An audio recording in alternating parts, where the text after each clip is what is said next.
Hills Like White Elephants by Ernest Hemingway. Read by James Hutchisson. The hills across the valley of the Ebro were long and white. On this side there was no shade and no trees, and the station was between two lines of rails in the sun. Close against the side of the station there was the warm shadow of the building and a curtain made of strings of bamboo beads, hung across the open door into the bar to keep out flies. The American and the girl with him sat at a table in the shade outside the building. It was very hot, and the express from Barcelona would come in 40 minutes.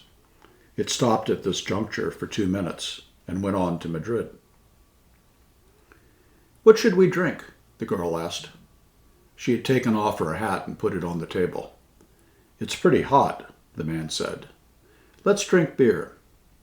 "Dos cervezas," the man said into the curtain. "Big ones?" a woman asked from the doorway. "Yes, 2 big ones." The woman brought 2 glasses of beer and 2 felt pads. She put the felt pads and the beer glasses on the table and looked at the man and the girl. The girl was looking off at the line of hills. They were white in the sun, and the country was brown and dry. "They look like white elephants," she said. "I've never seen one." The man drank his beer. "No, you wouldn't have." "I might have," the man said. "Just because you say I wouldn't have doesn't prove anything." The girl looked at the bead curtain. "They've painted something on it," she said. "What does it say?" "Anis del Toro, it's a drink." "Could we try it?" The man called, "Listen," through the curtain. The woman came out from the bar. "4 reales.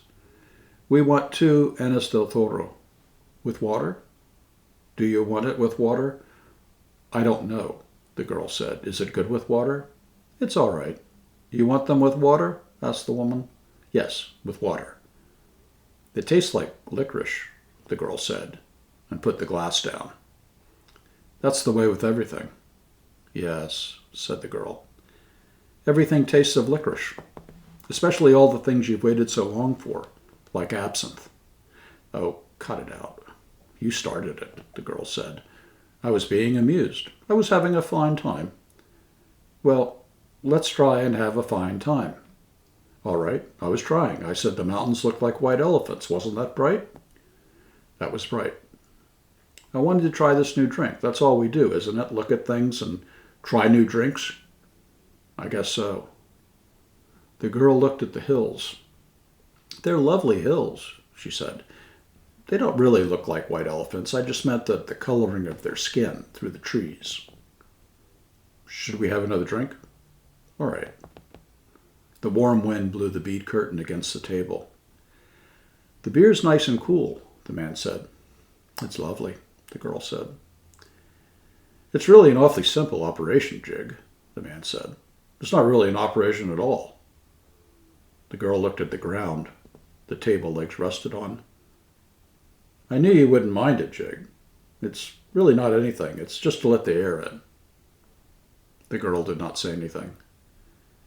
"I'll go with you and I'll stay with you all the time. They just let the air in, then it's all perfectly natural." "Then what will we do afterward?" "We'll be fine afterward, just like we were before." "What makes you think so?" "That's the only thing that bothers us. It's the only thing that's made us unhappy." The girl looked at the bead curtain, put her head out, and took hold of 2 of the strings of beads. "And then you think we'll be all right and be happy?" "I know we will. You don't have to be afraid. I've known lots of people that have done it." "So have I," said the girl. "And afterward they were all so happy." "Well," the man said, "if you don't want to, you don't have to. I wouldn't have you do it if you didn't want to. But I know it's perfectly simple." "And you really want to?" "I think it's the best thing to do, but I don't want you to do it if you don't really want to." "And if I do it, you'll be happy and things will be like they were and you'll love me?" "I love you now." "You know I love you." "I know. But if I do it, then it will be nice again, and if I say things are like white elephants, you'll like it? I'll love it. I love it now, but I just can't think about it. You know how I get when I worry. If I do it, you won't ever worry? I won't worry about it because it's perfectly simple.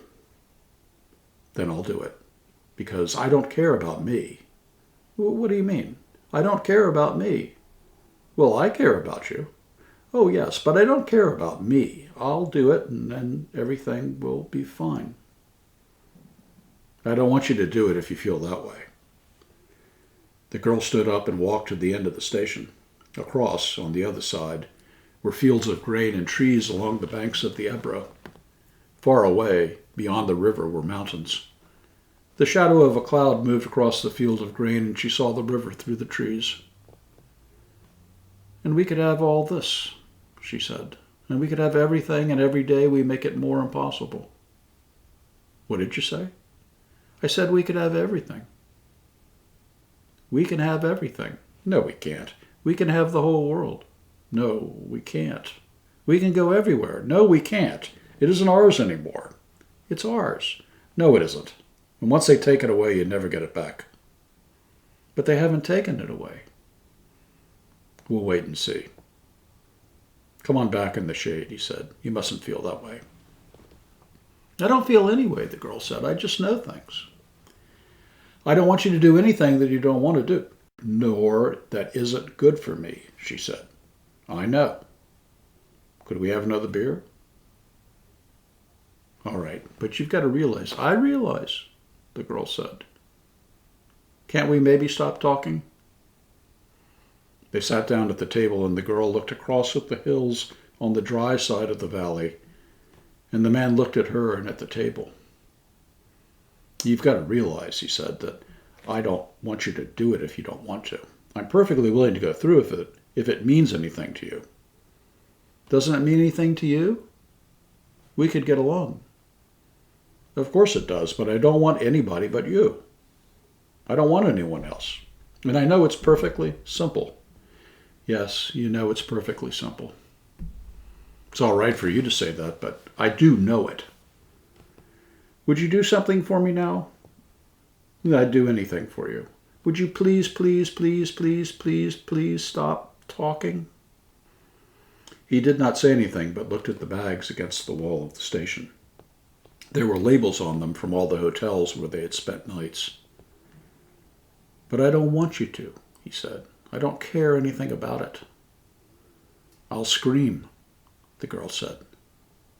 The woman came out through the curtains with 2 glasses of beer and put them down on the damp felt pads.